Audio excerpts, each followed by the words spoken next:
ലോകമെമ്പാടുമുള്ള ക്രൈസ്തവ വിശ്വാസികൾ യേശുക്രിസ്തുവിന്റെ തിരുശരീരം പൊതിഞ്ഞതെന്ന് വിശ്വസിക്കുന്ന ഷ്രെഡ് ഓഫ് ടൂറിൻ അഥവാ തിരുക്കച്ചയ്ക്ക് ഭാരതവുമായി അടുത്ത ബന്ധമുണ്ടെന്ന് പുതിയ പഠനങ്ങൾ.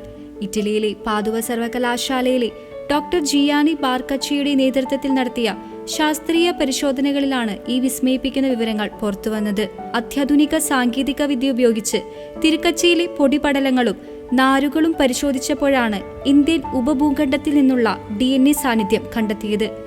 തിരുക്കച്ച നിർമ്മിക്കാൻ ഉപയോഗിച്ച ചണനൂലുകൾ പുരാതന ഇന്ത്യയിലെ സിന്ധു നദീതട സംസ്കാരം നിലനിന്നിരുന്ന പ്രദേശത്തു നിന്ന് എത്തിയതാകാമെന്നാണ് ശാസ്ത്രജ്ഞന്മാരുടെ നിഗമനം.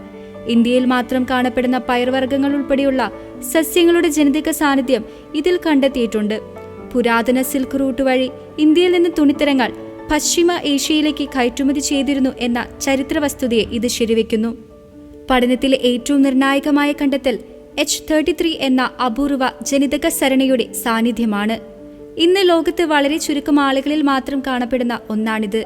പ്രധാനമായും മിഡിൽ ഈസ്റ്റിലെ Israel, Jordan, Lebanon, Syria, Druze വിഭാഗക്കാർക്കിടയിലാണ് ഈ ജനിതക വിഭാഗം കണ്ടുവരുന്നത്. ഡ്രൂസ് ജനത യഹൂദരുമായി പൊതുവായ ജനിതക പാരമ്പര്യം പങ്കിടുന്നവരാണ്.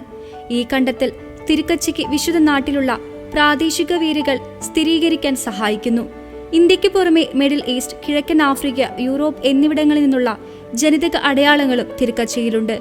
നൂറ്റാണ്ടുകളായി ഈ തുണി വിവിധ ഭൂഖണ്ഡങ്ങളിലൂടെ സഞ്ചരിച്ചതിന്റെ ചരിത്രരേഖയാണിതെന്ന് ഗവേഷകർ സാക്ഷ്യപ്പെടുത്തുന്നു.